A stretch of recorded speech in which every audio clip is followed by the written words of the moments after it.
सरकारी आंकड़ों के मुताबिक 2,83,000 ही रोजगार पैदा हो सके। जो वादा किया उसका 1%। अब आप कल्पना करिए, जब चारों तरफ हंगामा होने लगा, बीजेपी के लोगों से, बीजेपी के नेताओं से लोग पूछने लगे, काला धन कब दीजिएगा, नगद दीजिएगा कि चेक से दीजिएगा कि जनधन खाता खुला है उसे अकाउंट में डालिएगा। जनधन खाता 17.5 करोड़ से भी ज्यादा खाता खुल गया, खूब ढिंढोरा पीटा जा रहा और मालूम है आधे से ज्यादा खाते निष्क्रिय हैं। ये हालत है। क्या वायदे किए जाते हैं? अरे भाई, जनधन खाता खुलवा दिए थे, कहा था कि हर गरीब को 15 से 20 लाख मुफ्त में यूं ही मिल जाएंगे। माना सब पैसा वापस लाने में समय लगता, लेकिन बोहनी तो कर देते। मत देते 15-20 लाख, 15-20 हजार रुपया ही सब खाता में डलवा करके बोहनी तो कर देते। तब लोग आपके वायदों पर यकीन भी करते। अब कौन यकीन करे आपके वायदों पर? आपके राष्ट्रीय अध्यक्ष ने कह दिया वह तो जुमला था, चुनाव में कहिए ये करेंगे वो करेंगे और चुनाव के बाद कहिए जुमला था। तो बिहार को 1,25 लाख का पैकेज, मैंने इसका खुलासा कर दिया। 1,25 लाख में से 1,08 लाख पुराना है और स्कीम वाइज हमने बता दिया कब इसकी मंजूरी हुई। 87% पुराना, रीपैकेजिंग कर रहे हैं, कह रहे पैकेज दे रहे हैं, बाद में कहेंगे ये भी जुमला था। आजकल नाम लेते, प्रधानमंत्री पद की गरिमा के अनुरूप नहीं है। मेरे डीएनए को गड़बड़ कहा। मैं कौन हूं? मैं आपका हूं, आपका प्रतिनिधित्व करता हूं। कहा डीएनए गड़बड़ है। आज बिहार के लोग अपना अपना बाल नाखून काट करके डीएनए जांच के लिए अपना सैंपल इकट्ठा कर रहे हैं और हमको बताया है कि कल से प्रधानमंत्री जी के कार्यालय में डीएनए टेस्ट के लिए सैंपल भेजा जाना शुरू हो जाएगा कि जांच करा दीजिए। हमारा डीएनए गड़बड़ है डीएनए। अरे जो बिहार का इतिहास है वो सिर्फ देश का इतिहास नहीं है, कई मायनों में मानव सभ्यता का इतिहास है और हमारा डीएनए गड़बड़। भगवान बुद्ध को ज्ञान प्राप्त कराने वाली धरती, भगवान महावीर की धरती, किनकी धरती? गुरु गोविंद सिंह का जन्म स्थान। चाणक्य ने यहां से अर्थशास्त्र लिखा, आर्यभट्ट ने खगोल विद्या की रचना की, दुनिया को सुनने दिया। ये वो बिहार है और इसका डीएनए खराब, डीएनए खराब। हमारा डीएनए वही है जो हर बिहारी का डीएनए है, हमारा कोई अलग से डीएनए नहीं है। हमारे साथ जो कुछ हो रहा है उसका असली कारण क्या? जब यूरोप के लोग जंगलों में, आप ये बात बखूबी समझ सकते हैं। दुनिया के लोग नालंदा में ज्ञान प्राप्त करने के लिए आ रहे थे। नालंदा विश्वविद्यालय, विक्रमशिला विश्वविद्यालय यही था। हमारा डीएनए गड़बड़। दुनिया को ज्ञान देने वाली जगह में पैदा हुआ व्यक्ति का डीएनए गड़बड़ है। इस प्रकार की भाषा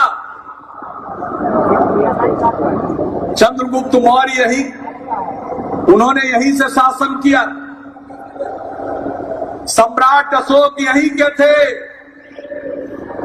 आज जो देश के तिरंगा में चक्र है वो किसका है? इसी पाटलिपुत्र से निकला था और कहते हो मेरा डीएनए खराब है। अरे मेरा डीएनए तो वही है जो बिहार की माटी का है, वीर कुंवर सिंह की धरती। बापू ने चंपारण सत्याग्रह का नेतृत्व किया, आजादी की लड़ाई एक जन आंदोलन में परिणत हुई। यहीं के राजेंद्र बाबू, यहीं के बाबू जगजीवन राम, यहाँ के जेपी ने जो 1942 के क्रांति के नायक थे, भारत छोड़ो आंदोलन के बाद बापू समेत तमाम कांग्रेस के शीर्ष नेता जेलों में बंद कर दिए गए थे। जेपी जेल तोड़कर बाहर निकले और लोहिया जी और अन्य अपने साथियों के साथ मिलकर भूमिगत आंदोलन चलाया, भारत छोड़ो आंदोलन। वो जेपी जिन्होंने इसी गांधी मैदान से संपूर्ण क्रांति का आह्वान किया, ये उनकी धरती। मेरा डीएनए गड़बड़ गया। इसी बिहार ने देश को पहला राष्ट्रपति दिया, हमारा डीएनए गड़बड़। अब ये चुनौती दी है बिहार के लोगों को, हमारे स्वाभिमान को ललकारा है। वो मुझको कहते हैं अहंकारी है। अहंकार मेरे खून में नहीं है, लेकिन रोम रोम रग रग में स्वाभिमान है, उसके साथ हम कोई सौदा नहीं कर सकते। हम लोग स्वाभिमानी, गरीब हो सकते हैं। मैं तो एक स्वतंत्रता सेनानी के परिवार में पैदा हुआ। हमारे डीएनए को वो चुनौती देते हैं जिनके पूर्वजों का देश की आजादी की लड़ाई में कोई योगदान नहीं था, वो हमारे डीएनए को चुनौती देते हैं।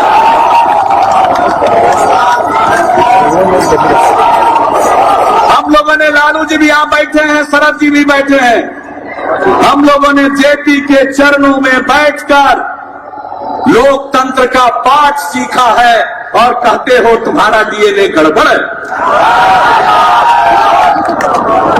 वो मन में आए बोलेंगे। ये लालू जी को देखते ही कहते जंगल राज आएगा, जंगल राज आएगा। और राष्ट्रीय जनता दल का नामकरण करते हैं, रोजाना जंगल राज का डर। जनता दलियों को बात का नामकरण करते हैं, जनता का दमन और उत्पीड़न। मैं उनको बताना चाहता हूं किस आधार पर कह रहे हो जंगल राज। आज बिहार में कानून का राज है, और जब कानून का पालन किया जाता है तो बीजेपी के दफ्तर में तीनों पार्टी के प्रदेश अध्यक्ष बैठकर ऐलान करते हैं मेरा छाती तोड़ देंगे। मुख्यमंत्री के छाती को तोड़ने की धमकी देते हैं बीजेपी के दफ्तर में प्रेस कॉन्फ्रेंस करके। और जो आदमी इस भाषा का प्रयोग करता है उसके बारे में आदरणीय प्रधानमंत्री जी पटना आकर कहते हैं मेरे प्रिय मित्र। मुख्यमंत्री की छाती तोड़ने वाला प्रधानमंत्री जी आपका प्रिय मित्र होता है, और आप लालू जी को देखकर कहते हैं जंगल राज। मुख्यमंत्री की छाती तोड़ने की धमकी देना भाजपा के दफ्तर से, ये मंगल राज, ये कौन सा राज, ये कौन सी बात करते हो? प्रधानमंत्री आए और एक अपराध का जिक्र उन्होंने कर दिया। बिहार में एक व्यक्ति की, एक युवा की हत्या हो गई। पुलिस ने पूरे मामले की तहकीकात कर ली। जिनका नाम पड़ा और छानबीन के दौरान, इन्वेस्टिगेशन के दौरान जिन लोगों के नाम आए उनको भी पकड़ा। और जो बात उभर कर सामने आ रही है, भाई हत्या हुई, हत्यारे पकड़े जाते हैं, लेकिन जरा ठीक से प्रधानमंत्री जी जान लीजिए, जिनकी हत्या होती है और जो हत्या की साजिश रचते हैं जरा ठीक से पता लगा लीजिएगा, दोनों आप ही के लोग थे। हम पर आरोप लगाते हैं। अरे कानून का राज, ये बात करते हैं। हमारे यहां अपराध की संख्या बढ़ रही है। आए दिन दिल्ली से जितने मंत्री हैं सब पट्टा चले आते। लगता है देश की राजधानी दिल्ली से शिफ्ट कर गई है पटना में। इतने मंत्री आते और हर दिन कुछ न कुछ बोलते रहते हैं दिन भर। और जब प्रधानमंत्री जी ही बोल दिए, अपराध के आंकड़ों का उल्लेख कर दिया, मैं उनको बता देना चाहता हूं, अपराध के जो आंकड़े आप दिखलाते हैं तो सुनने का भी धैर्य रखिएगा, क्योंकि बड़ा मजाक चला। जब नए प्रधानमंत्री बने तो क्षमा मांगते हुए व्हाट्सएप पर हमने देखा मैसेज कि पहले वाले बोलते नहीं है, अभी वाले सुनते नहीं। पहले वाले कम बोलते थे, आदत थी उनकी कम बोलने की। ये आए हैं सिर्फ बोलते ही रहते हैं, किसी का सुनते ही नहीं। आज हम सुनाना चाहते हैं, जरा अपराध के दर के बारे में उनको सुनाना चाहते हैं, क्योंकि यही तो आरोप लगाते हैं और लालू जी को दिखाकर कहते हैं जंगल राज आ रहा। अरे कोई जंगल राज नहीं आ रहा है, गरीब गुरबा जग गया है, अब आपकी दाल नहीं गलने वाली है। मैं मुख्यमंत्री हूं, आज हमारी सरकार चल रही है आरजेडी और कांग्रेस पार्टी के समर्थन के बदौलत। आज तक एक भी काम लालू जी ने नहीं कहा है कि फला अपराधी को छोड़ दो और ये गैर कानूनी काम कर दो। जब उन्होंने किसी को कानून के खिलाफ कोई सिफारिश ही नहीं की, तो इस प्रकार का आरोप लगाना, इससे बढ़ करके कोई दूसरी बेईमानी नहीं हो सकती है। मैं पूरी जवाबदेही के साथ कह रहा हूं इस बात को। मेरा तजुर्बा है, इसलिए बिहार की जनता चैन से रहे, निश्चिंत रहे। जंगल राज आ गया। कौन आदमी जिस समय जरूरत पड़ती है घर से बाहर काम के लिए नहीं निकल रहा, महिलाएं सामने नहीं निकल रही हैं, है कोई ऐसा उदाहरण? कोई उदाहरण नहीं। लेकिन एक झूठ का प्रचार,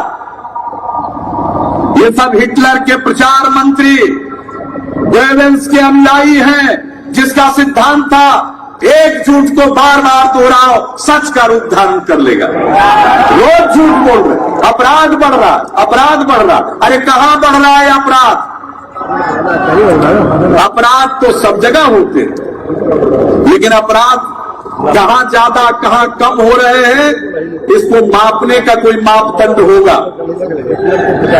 1 लाख की आबादी पर 1 लाख की आबादी पर कितने अपराध हो रहे हैं देश भर में औसतन, दूसरे राज्यों में और बिहार में कितने?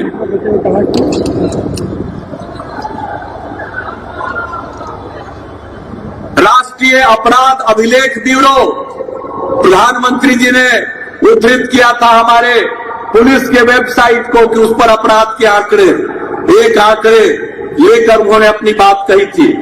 मैं भारत सरकार का जो राष्ट्रीय अपराध अभिलेख ब्यूरो है, 2014 के जो आंकड़े प्रकाशित हैं, जिसमें कुल संज्ञेय अपराधों का राष्ट्रीय औसत दर, यानी कुल संज्ञेय अपराध प्रति लाख जनसंख्या 229.2 है।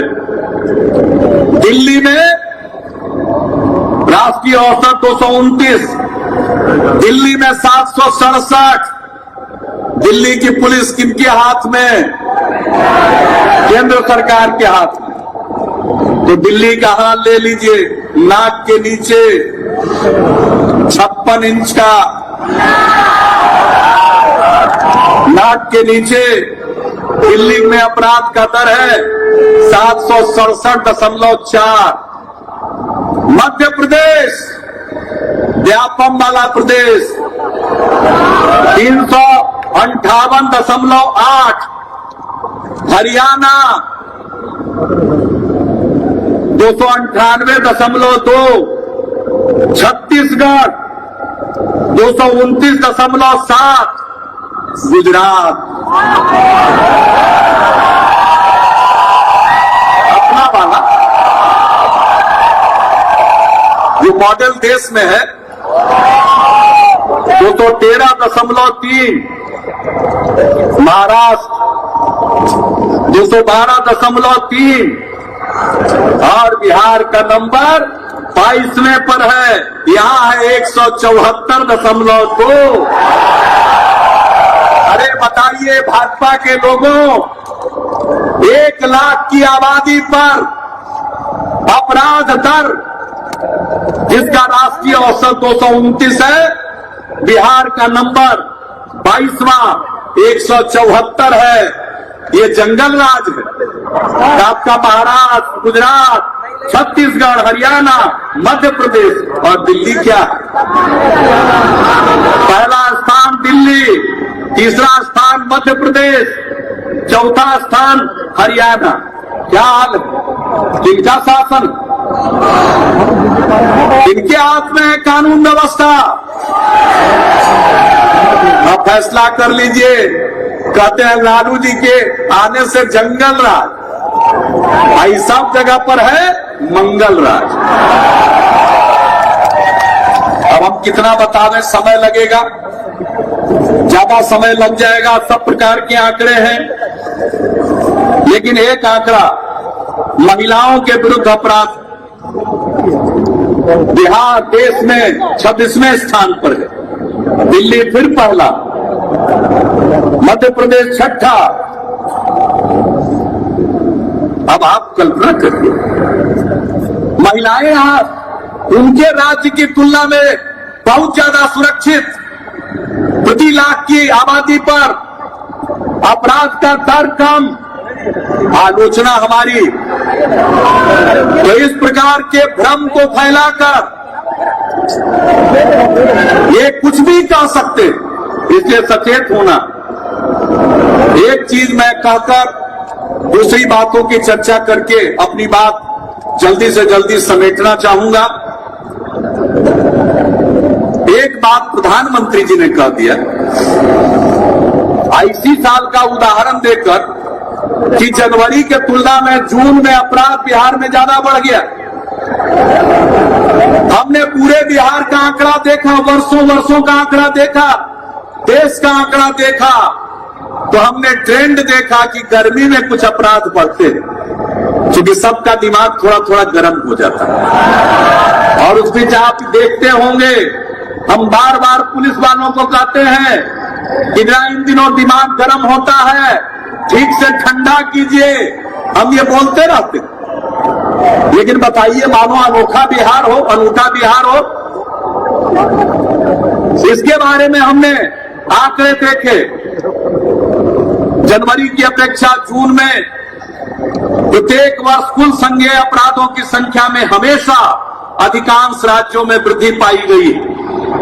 जनवरी 2015 की अपेक्षा जून 2015 में बिहार का तो उल्लेख कर दिया आदरणीय प्रधानमंत्री जी ने, न राजस्थान का किया, न मध्य प्रदेश के क्या किया। राजस्थान में जनवरी की तुलना में 43.22% की वृद्धि, मध्य प्रदेश में 39.6% की वृद्धि और हमारे यहां 34.4% की वृद्धि। अगर ये वृद्धि अनोखा है, तब आप किस प्रकार से व्याख्या कीजिएगा, सफाई दीजिएगा राजस्थान के 43% वृद्धि दर को, वृद्धि को, और मध्य प्रदेश के 39% की वृद्धि को। तो इनके पास कोई तर्क नहीं है, तथ्य नहीं। ये कुछ भी कह सकते हैं चुनाव में,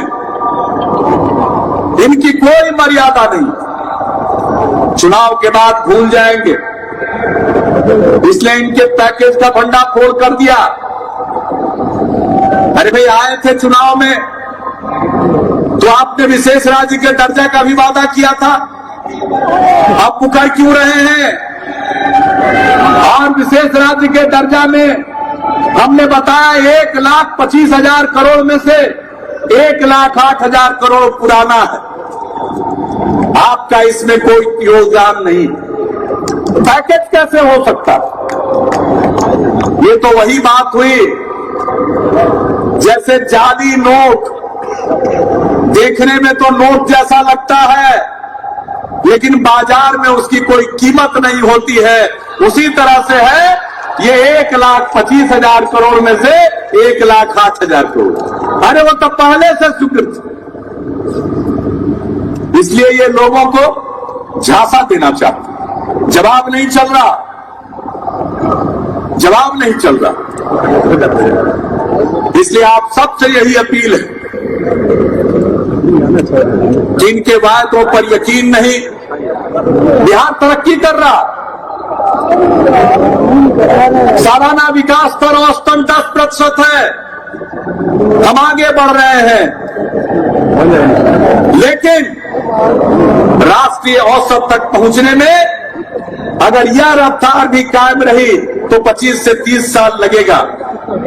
इसलिए लंबी छलांग लगाने के लिए हमें चाहिए विशेष राज्य का दर्जा, ताकि यहाँ निवेशकों को अनेक वर्षों तक कोई टैक्स न लगे, लोग पूंजी लगाएंगे, कल कारखाने खुलेंगे, और जब कल कारखाने खुलेंगे तो हमारे युवाओं को काम मिलेगा, उनको दूसरी जगह काम की तलाश में जाना नहीं पड़ेगा। मैं आपको विश्वास दिलाता हूं, आपके सहयोग से, समाज के हर तबके के सहयोग से, चाहे हिंदू हो या मुस्लिम, सिख हो या ईसाई, जैन हो या बौद्ध या पारसी, किसी धर्म मजहब के मानने वाले लोग हों, ऊंची जात के लोग हों, पिछड़े वर्ग के लोग हों, अति पिछड़े वर्ग के लोग हों, दलित समाज के हों, महादलित समाज के हों, स्त्री हो या पुरुष, सबके सहयोग से बिहार आगे बढ़ रहा है। आपका आशीर्वाद रहेगा, यह बिहार नई ऊंचाइयों को प्राप्त करेगा। हमारे लोग नौकरी और रोजगार की तलाश में बाहर नहीं जाएंगे, बाहर के लोग रोजगार की तलाश में बिहार आएंगे, वैसा बिहार बनेगा, जरूर बनेगा। और इसलिए हमने कहा है कि जो काम चल रहा है, चाहे किसी रोड मैप का हो, कौशल विकास का हो, मिशन मानव विकास का हो, चाहे बुनियादी ढांचे के विकास का हो, बिजली हो, सड़क हो, पानी हो, स्वास्थ्य हो, शिक्षा हो, जो काम चल रहे हैं वो चलते रहेंगे। उसके अलावे हमने तय किया है कि उसके अलावे जो हम काम कर रहे हैं, हर लड़के को जो 12वीं कक्षा के बाद पढ़ना चाहेगा उसको स्टूडेंट क्रेडिट कार्ड मिलेगा, किसी बैंक से 4 लाख रुपए तक का ऋण ले सकता है आगे की पढ़ाई के लिए, और उसमें राज्य सरकार की तरफ से ब्याज में सब्सिडी दी जाएगी 3% की। यही नहीं, उसको आगे पढ़ने के लिए अगर कोई आदमी कहीं रोजगार तलाशना चाहता तो उनके माँ बाप को इतना पैसा नहीं है कि रोजगार तलाशने के लिए उसको ट्रेन का भाड़ा, बस का भाड़ा, वहां रहने का, खाने का पैसा दे। इसलिए हम लोग देंगे स्वयं सहायता भत्ता, रोजगार तलाशने के लिए कोई जाएगा 20 से 25 बरस की उम्र, कोई कौशल सीखना चाहेगा उसको कौशल सिखाएंगे, कोई उद्यम करना चाहेगा अपने पैरों पर खड़ा होने के लिए, उसके लिए 500 करोड़ रुपए का वेंचर कैपिटल फंड होगा। हर कॉलेज और यूनिवर्सिटी को मुफ्त वाईफाई से जोड़ दिया जाएगा। तो ये सब काम युवाओं के लिए हम लोग करेंगे। महिलाओं को आज पुलिस की नौकरी में 35% आरक्षण दिया है हम लोगों ने, सभी प्रकार की सरकारी नौकरियों में 35% आरक्षण महिलाओं को दिया जाएगा। आज हर घर को नल का पानी मयस्सर नहीं है, बिहार में 4% लोगों को नल का पानी मयस्सर है। यकीन मानिए, मौका दीजिए, अगले 5 साल में बिहार के हर घर में नल का पानी पहुंचा देंगे। 2016 तक बिहार के हर गांव और बसावट में बिजली पहुंच जाएगी, लेकिन उसके बाद सरकार के खर्चे से हर घर को बिजली सल हम लोग दे देंगे ताकि हर घर रोशन हो। चाहे बिजली हो, आज गांव तक सड़क बन रही है, लेकिन गांव की गलियों में कीचड़ है, गांव में नाली नहीं है। यकीन मानिए हर बसावट में पक्की गली और नाली का निर्माण हम लोग करा देंगे, ताकि जैसे बाहर से आके गांव तक आपका पैर गंदा नहीं होता है, घर के दरवाजे तक उसी प्रकार से पहुंच जाइए।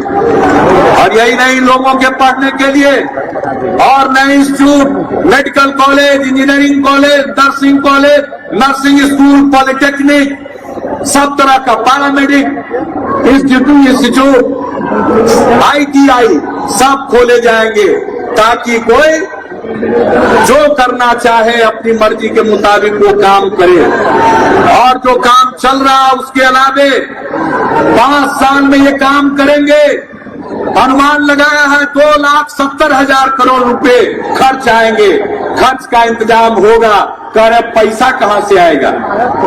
अरे मन और इरादा अगर मजबूत होता है तो पैसे का भी प्रबंध होता है।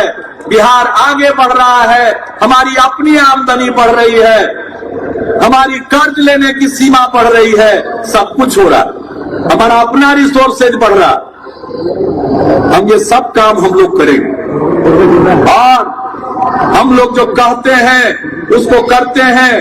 उनकी तरह नहीं कि जो कह दिया मुकर गए, बाद में उसको जुमला घोषित कर दिया। ये हमारी आदत नहीं। जान चली जाए उसकी परवाह नहीं, लेकिन वचन फेल नहीं करना चाहिए, वचन भंग नहीं होना चाहिए। ये हमारा संकल्प। इन लोगों को गुस्सा आता है, गुस्सा कीजिए, जितना मर्जी उतना गुस्सा कीजिए। हमको गुस्सा नहीं आता है, हम तो काम में यकीन करते हैं और काम करते रहेंगे। हमारा DNA काम करने वाला है, जुबान चलाने वाला नहीं है। हम तो काम करते हैं, काम करने में यकीन है। आपका आशीर्वाद, आपका सहयोग, आपका समर्थन चाहिए, सबका प्यार चाहिए। हम लोग मिलजुल कर महागठबंधन की सरकार बनाएंगे, बिहार को नई ऊंचाइयों पर पहुंचाएंगे। बिहारी कहलाना कभी भी अपमान नहीं, बिहारी कहलाना शान का विषय होगा। उस प्रकार का बिहार बन रहा है, आगे बनेगा। इन्हीं शब्दों के साथ आप सबका एक बार फिर अभिनंदन, आप सबको बहुत बहुत धन्यवाद जो इतनी भारी संख्या में आप उमड़कर यहाँ पर आए हैं। इसी तेवर को बनाए रखिएगा। और एक बात हम आखिर में कह देना चाहते हैं कि अब इनको भी मालूम हो गया कि अब इनकी दाल नहीं गलेगी प्रचार से, इसलिए अब गंभीरता पूर्वक सोच रहे हैं कि झगड़ा कराओ मजहब के आधार पर, जात के आधार पर। मैं एक ही बात कहूंगा, ये छोटी छोटी जगहों पर झगड़ा कराएंगे, समाज में विद्वेष फैलाएंगे। आप संकल्प ले लीजिए कि इनके बहकावे में नहीं आएंगे, एकजुट रहेंगे, समाज में सद्भाव बनाकर रखेंगे, एकता और भाईचारा बनाकर रखेंगे। अगर प्रेम, सद्भाव, भाईचारा का माहौल बना रहा तो इनकी दाल नहीं गलेगी। इनका हश्र वही होगा जो दिल्ली में हुआ था। ये संकल्प लेते हैं कि नहीं? किसी भी तरह से कोई झगड़ा होने नहीं देंगे, जान की बाजी लगा देंगे, लेकिन प्रेम और सद्भाव के माहौल को बरकरार रखेंगे। आप सहमत हैं? दोनों हाथ उठाकर संकल्प कीजिए। आपने ये संकल्प दोनों हाथ उठाकर ले लिया, बड़ी सभा में ले लिया। इसको याद रखिएगा। आप अगर इस पर कायम रहे तो बिहार को लोग अपनी मर्जी से नहीं ढाल सकते हैं। बिहार का अपना मिजाज है। बिहार आगे बढ़ रहा बिहारियों के बल पर। दूसरे की कृपा और मेहरबानी पर बिहार आगे नहीं बढ़ रहा। हम आगे बढ़ेंगे, अपने बलबूते पर बढ़ेंगे, तरक्की करेंगे और देश की प्रगति में अपना योगदान देंगे। इन्हीं शब्दों के साथ आप सबको बहुत बहुत धन्यवाद। और यहाँ पर सब माननीय सोनिया जी आई, सभी नेता है, उन सब लोगों का मैं अभिनंदन करता हूँ और अपनी बात यही समाप्त करता हूँ। बहुत बहुत धन्यवाद।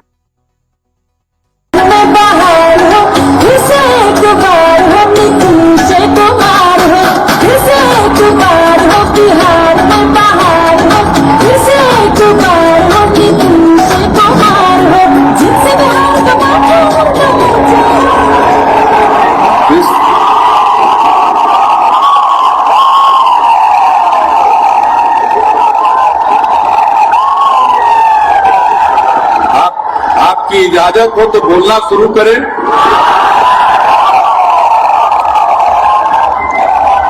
मैं किन शब्दों में आपका अभिनंदन करूं, आपका स्वागत करूं। रैली आज, स्वाभिमान रैली आज 11 बजे से प्रारंभ होने वाली थी और गांधी मैदान को कौन कहे, पूरे पटना को आपने पाठ दिया, उसके पहले ही पाठ दिया। ये जो जन सैलाब उमड़ा है और सिर्फ रैली के वक्त नहीं, रैली के 18 घंटे पहले से जो जन सैलाब उमड़ा है पटना में और बिहार के कोने कोने से लोग पटना की ओर कूच कर गए, उसने साबित कर दिया कि दुनिया की कोई ताकत अगर हमारे स्वाभिमान को ललकारेगी तो हम उसी तरह से उसका उत्तर देंगे। आज ये आपकी हाजिरी, ये आपकी उपस्थिति इस बात का परिचायक है। जनता की शक्ति के सामने कोई कितना शक्तिशाली भी क्यों न हो, वह टिक नहीं सकता है। और आज स्वाभिमान रैली है और आज ही के दिन देश के प्रधानमंत्री को झुकना पड़ा है। ये जो किसान विरोधी भूमि अधिग्रहण अध्यादेश लाया था, 3 बार उसको जारी किया, संसद में समर्थन नहीं मिला, देश की जनता ने इसको नकारा और आज थक कर लोगों के सामने झुकना पड़ा और प्रधानमंत्री जी को अपने कदम वापस लेने पड़े हैं। ये खुशी का दिन है। चले थे बिहार को ललकारने, आज घुटना टेकना पड़ा। ये देश के लोगों की सबसे बड़ी जीत है। ये जो भूमि अधिग्रहण के लिए कानून 2013 में बना था, वह बहुत ही प्रगतिशील कानून था। सभी पार्टियों ने उसका समर्थन दिया था, जिसमें भाजपा भी शामिल थी। लेकिन यहां सत्ता में आने के बाद आपने उस कानून को कमजोर करने की कोशिश की। किसानों की बिना सहमति के उनकी जमीन छीनने के लिए आपने संशोधन लाने का दुष्प्रयास किया। लोगों का जबरदस्त विरोध हुआ देश भर में। हम लोग भी वक्त पर बैठे, धरना पर लोग बैठे, देश के कोने कोने में अनेक कार्यक्रम हुए और लोग बताते रहे कि लोगों को गुमराह किया जा रहा है। मुझे याद है नीति आयोग के बैनर तले मुख्यमंत्रियों की बैठक बुलाई गई थी। कांग्रेस पार्टी के मुख्यमंत्रियों ने उस बैठक में हिस्सा नहीं लिया, लेकिन हम लोग गए थे और हम लोगों ने कह दिया था कि यह विधेयक किसान विरोधी है। सब लोगों ने कहा, यहां तक कि उनके समर्थक दल के लोगों ने भी कहा। तो आज ये खुशी की बात कि अंततः गत्वा झुकना पड़ा, रोल बैक करना पड़ा। और आज जब हम यहाँ के लिए निकल रहे थे तो मन की बात प्रधानमंत्री जी कर रहे थे। आज ये उनके मन की बात नहीं थी, ये देश के जनता की जीत थी और देश के जनता के दिल की बात थी, मन की बात थी, जहां झुकना पड़ा। आज न जाने क्यों बिहार की याद बिहार के चुनाव के वक्त आई। बिहार में भी भाजपा को जबरदस्त समर्थन मिला। लोकसभा के चुनाव में बड़े वायदे किए गए थे। क्या हुआ उन वायदों का? 14 महीने तक बिहार नहीं याद आया, बिहार की याद नहीं सताई। 14 महीने के बाद जब चुनाव आ गया तो बिहार की याद आने लगी और कहने लगे कि आपका समर्थन चाहिए। अरे बिहार के लोगों ने तो लोकसभा के चुनाव में झांसे में पड़ के आपका समर्थन कर ही दिया था, तो फिर क्यों समर्थन चाहिए? जो वायदे किए, कोई वायदा पूरा नहीं हुआ। सब लोगों ने चर्चा की काला धन वापिस लाएंगे, हर गरीब को मुफ्त में 15 से 20 लाख रुपए यूं ही मिल जाएंगे। लोगों के मन में लड्डू फूटने लगे। क्या फर्क पड़ता है, एक बार फूल का ही बटन दबा दो, 15-20 लाख रुपया तो मिल जाएगा। मिली एक पाई नहीं। सरकारी कर्मचारियों को भी फुसलाया गया, कहा गया कि आप सरकारी सेवक हैं, जो काला धन आएगा उसका भी 5-10% आप लोगों को दे देंगे। हर सरकारी कर्मचारी, चाहे वो पैरामिलिट्री फोर्स का हो, राज्य में नौकरी करता हो, सब झांसे में आ गए, सब झांसे में आ गए। चारों तरफ से वोट मिल गया, वोट लिया, भूल गए। और उसके बाद एक दिन मन की बात, और इनके पार्टी के राष्ट्रीय अध्यक्ष राजनाथ सिंह जी क्या बोलते थे? 100 दिन के अंदर जो विदेश में पड़ा हुआ है काला धन देश में आएगा। 15 महीना बीत गया। ठीक कहा मैडम सोनिया जी ने, अपने कार्यकाल का 1/4 हिस्सा समाप्त कर चुके,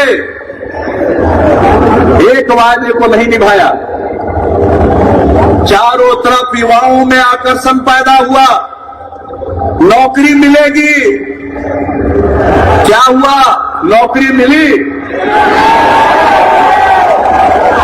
1 करोड़ 2 करोड़ युवाओं को हर साल नौकरी मिलेगी, सरकारी क्षेत्र में और निजी क्षेत्र में मिलाकर।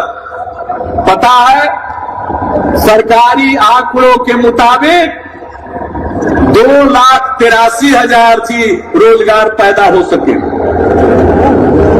जो वादा किया उसका 1%।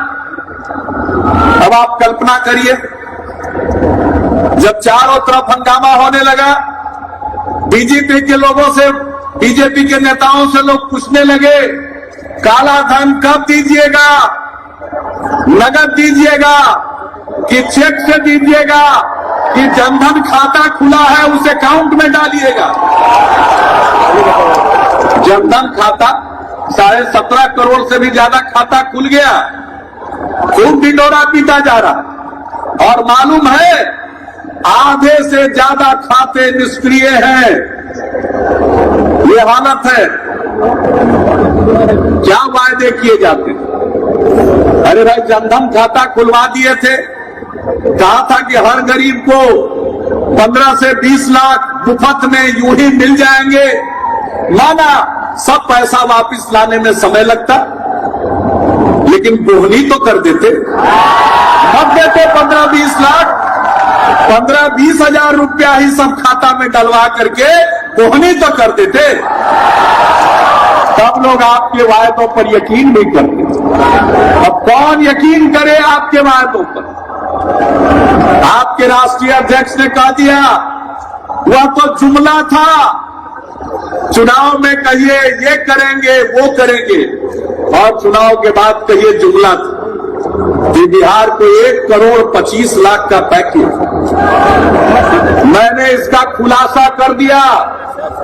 1,25,00,000 में से 1,08,00,000 पुराना है और स्कीम वाइज हमने बता दिया कब इसकी मंजूरी हुई। 87% पुराना, रीपैकेजिंग कर रहे हैं, कह रहे पैकेज दे रहे हैं, बाद में कहेंगे ये भी जुमला था। आजकल नाम लेते प्रधानमंत्री पद की गरिमा के अनुरूप नहीं है। मेरे डीएनए को गड़बड़ कहा, मैं कौन हूं?